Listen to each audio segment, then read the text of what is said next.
Nos acompaña ahora el doctor Sergio López Ayón, investigador del Instituto de Investigaciones Jurídicas de la UNAM, y con quien conversaremos en esta cápsula sobre inteligencia artificial y geopolítica.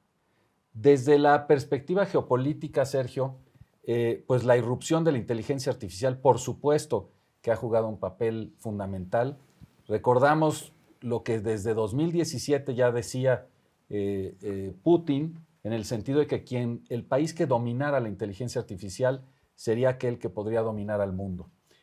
¿Cuáles son los actores que inciden en esta competencia geopolítica y qué parte ves tú que juega la irrupción tecnológica en todo este fenómeno? Gracias, Pablo. Mira, en efecto, geopolíticamente hay tres áreas que se van a articular.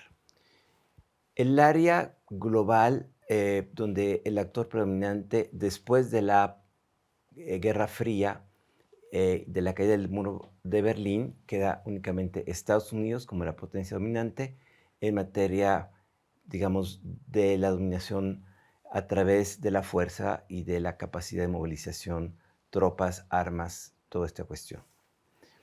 Desde el punto económico, hay una multiplicidad de puntos eh, digamos, de atención importante. Estados Unidos, América del Norte en general, Europa, China y evidentemente los países del sureste atlántico. Pero viene una tercera momento, una tercera ola que es totalmente nueva y que algunos teóricos han denominado la era de la digitalización global. Y la característica más importante es que quienes lideran este proceso no son los estados, a diferencia de las otras, son las empresas tecnológicas que han alcanzado con el tiempo acumular una enorme cantidad de recursos, de poder y de uso de la información. ¿Cuáles son esas grandes empresas? Básicamente las empresas americanas que conocemos, Google, OpenAI, OpenAI, Microsoft. Microsoft, en fin. Ahora, esas empresas empiezan a dirigir todo este proceso, pero se van a encontrar con un adversario importante que se llama China. ¿Sí? China es el otro gran actor en esta lucha tecnológica y va a ser, digamos, esta bipolaridad la que va a marcar en mucho la carrera. Hay otros actores como Europa, aunque con mucho más retraso tecnológico, y algunos más emergentes, Brasil, Taiwán, perdón, Singapur, Corea, India, la misma Rusia, pero con mucho menos importancia frente a los dos rivales, donde, insisto, las empresas son quienes llevan la mano en este juego de geopolítica. Sergio, ¿cuáles son las condiciones que permiten este nuevo orden? ¿En dónde está el aterrizaje de la inteligencia artificial concretamente? ¿En qué actividades que expliquen todo este fenómeno de lucha geopolítica? Sí, a ver, una pregunta muy importante porque creo que nos puede llevar a entender cuáles son las condiciones de materiales de la producción de inteligencia artificial. Así A es. ver, la inteligencia artificial es muchas cosas, pero creo que se resume en dos. Gran capacidad de cómputo y la producción de algoritmos. Ahora, para tener una gran capacidad de cómputo, vas a descansar básicamente en los semiconductores, los chips. ¿Cómo se desarrolló esta y por qué estamos en este momento donde estamos? Bueno, al final de la Segunda Guerra Mundial, digamos, las dos potencias controlaban mucho de su proceso de producción de armamento y de tecnología alrededor de las armas. Pero por ahí de los 70 empezó a haber una modificación en esto porque los misiles balísticos intercontinentales necesitaban llevar una gran capacidad de cómputo en un espacio pequeño. Entonces empieza a desarrollarse la industria de los semiconductores cada vez más chiquitos, ¿sí? Que generaban una gran capacidad de cómputo en un pequeño espacio con pequeños transistores primero y después evolucionamos a otro tipo de procesadores. Bueno. Y ahí los rusos entendían perfectamente qué estaba pasando, pero no fueron capaces de alcanzar a las empresas. ¿Por qué?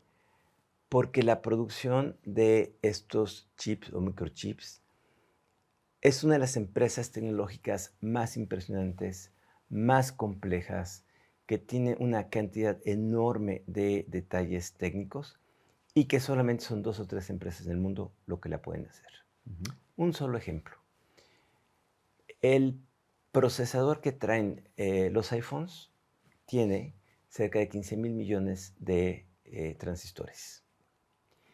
¿Cómo logran poner esa cantidad en un pedazo de silicio a través de tecnologías de difusión de luz y de básicamente que tienen una materiales nano a nivel atómico? Insisto, son solamente 2 o 3 empresas. Intel, por ejemplo, Nvidia, Nvidia o TSW, la empresa. Y, segundo lugar, esas empresas están físicamente ubicadas mayormente en Taiwán. Taiwán se ha convertido en el gran productor de microchips del mundo, pero no olvidemos que Taiwán está al lado de China, ¿sí? Y que China tiene la reivindicación. Si mañana le pasa algo a Taiwán, el mundo va a entrar en una crisis profunda de esto. Ahora, segunda parte. Quienes producían los microchips, y no solo los microchips, también es el software para los microchips. Exacto. Y las máquinas, es decir, el hardware que lleva y el diseño de los microchips, es este conglomerado hace que una fábrica de estas pueda costar 20 o 25 mil millones de dólares. ¿Quién compraba los chips? Bueno, pues las empresas americanas y los chinos. Hasta que se dieron cuenta de lo que está sucediendo, dijeron, vamos a dejar de venderle a los chinos. Y entonces viene por ahí de 2014 la CHIPS Act de los Estados Unidos, que prohíbe que se le vendan a China este tipo de la tecnología más avanzada en materia de microprocesadores. Y entonces los chinos, que ya se habían dado cuenta de la enorme dependencia que tenían de los chips, empiezan a invertir enormes cantidades para que sean capaces de producir chips, aunque hasta donde sabemos no lo han logrado.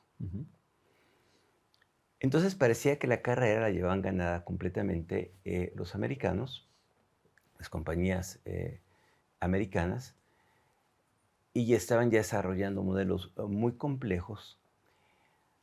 Cuando Biden empieza a preocuparse por lo que estaban haciendo las empresas sin control gubernamental alguno, y emite una orden ejecutiva que les va a poner ciertas restricciones o ciertos candados de seguridad para que no todas las aplicaciones se puedan liberar de inmediato si no pasaba antes. Y además utiliza una estrategia de conversar con las empresas para lograr acuerdos de contención que permitan, digamos, tomar el control de esto. Pero de pronto llegó Trump. Y Trump, una de las primeras medidas que toma es echar para atrás esta orden ejecutiva de Biden y lanza una iniciativa que se llama Stargate para invertir en los próximos años 500,000 millones de dólares. O sea, es la cantidad más enorme de dinero que se van a gastar. Y, ojo, hay quien puede decir que por casualidad, hay quien piensa que no tanto. Así es. Una semana después, aparece una compañía china con un modelo de inteligencia artificial que se llama DeepSeek, que aparentemente es más eficiente y mejor que ChatGPT, que el producto de AI, pero que se produce a un costo significativamente mejor, sin tanta capacidad de cómputo. Sí, es decir, sí tiene muchísima capacidad de cómputo, pero no tan grande como se requería. ¿Por qué? Porque los chinos fueron capaces de generar algoritmos mejores. Así es. Sí. O sea, en estas condiciones que permiten la competencia, una es la capacidad de cómputo, pero la otra que hoy se reivindica son los algoritmos. Correcto. Y eso abre cambia las cosas dramáticamente. Con una característica adicional, Pablo, que DeepSeek es una tecnología de fuente abierta, de open source. Así es. Entonces, al día siguiente hubo muchísima gente que bajó el programa y empezó. Al grado que open source de código abierto, que cualquiera puede acceder a él. Cualquiera puede bajar el programa. Así es. Y trabajarlo en su computadora personal y adaptarlo a sus necesidades o hacer desarrollos por su propia cuenta. En contraposición con el código cerrado, que es patentado, que nadie puede acceder a él. Ahora, fue tal el revuelo que generó DeepSeek que me parece que la semana pasada Altman, que es el el director de OpenAI, exactamente, dijo que estaban considerando abrir ChatGPT a un al código abierto. Sí, abrir el código. Lo cual sería una revolución enorme. Sí. Pero bueno, aquí vemos claramente cómo tenemos los dos polos, ¿no? China por un lado, Estados Unidos. China con un modelo donde el Estado es quien controla básicamente la tecnología, donde los desarrollos tienen que ser supervisados, tienen que tener ciertas características, donde hay comités tecnológicos muy sofisticados, digamos, desde Xi Jinping, que fue el que inició con esta revolución, y que ha invertido no sabemos cuánto dinero, en realidad, en desarrollos de inteligencia artificial, uno de cuyos resultados visibles es DeepSeek, pero realmente nadie sabe qué más puede haber ahí. Se habla otro de Alibaba y hay muchos más que puedan estar desarrollándose en este momento, ¿no? Correcto. Por el otro lado, tienes el modelo americano con las grandes compañías compitiendo entre sí por modelos de fuente cerrada, de código cerrado, y que hubo este intento por controlar el desarrollo o ciertos desarrollos que se consideren con grado de riesgo, pero que ahorita ya les quitaron la restricción. Y en medio de estos dos tienes a los europeos, que ellos sí han tomado una aproximación de una regulación europea que sí establece grados de riesgo en el desarrollo de estos instrumentos, pero que tecnológicamente los europeos están significativamente retrasados, tanto en la producción de chips como en la producción de algoritmos. Entonces yo creo que esta batalla por el control de la inteligencia artificial va a tener en el futuro dos grandes polos que se están enfrentando y que van a reconfigurar, digamos, el panorama geopolítico, porque en efecto quien controle la inteligencia artificial, quien tenga la capacidad de cómputo, quien tenga los algoritmos, va a ser realmente que va a tener la capacidad de influir en una cantidad enorme de áreas de desarrollo humano, incluyendo no solo las económicas, las de salud, sino también las políticas, muy importante, la democracia y la manera en que las personas se relacionan. Estamos frente a un punto de inflexión y sobre todo un punto de inflexión que hoy en día es muy difícil prever qué tipo de gobernanza va a tener. Creo que íbamos avanzando hacia un modelo de gobernanza compartido entre empresas entre empresas y gobiernos, que iba a generar un ambiente de control mucho más desarrollado, pero tanto DeepSeek como Trump vienen a romper esta lógica de, yo no diría de regular, yo diría de gobernar los desarrollos de inteligencia artificial. Y pues vamos a ver, con una sola añadido. No olvidemos que la tecnología de inteligencia artificial nace, se desarrolla y crece en el mundo militar. Así es. Y que los desarrollos más importantes de inteligencia artificial hoy siguen estando en el área militar. Por ejemplo, los drones, por ejemplo, el armamento... los sistemas de armamento autónomos. Autónomo. la inteligencia artificial que sirve para toma de decisiones, para evitar ciberataques, etc. De hecho, Ucrania logra defenderse bien de los soviéticos, no solo por las armas que le venden, sino por la tecnología que le proveen estas empresas y que le permite protegerse de los ciberataques soviéticos y además empezar a utilizar tecnología de drones para atacar a los soviéticos.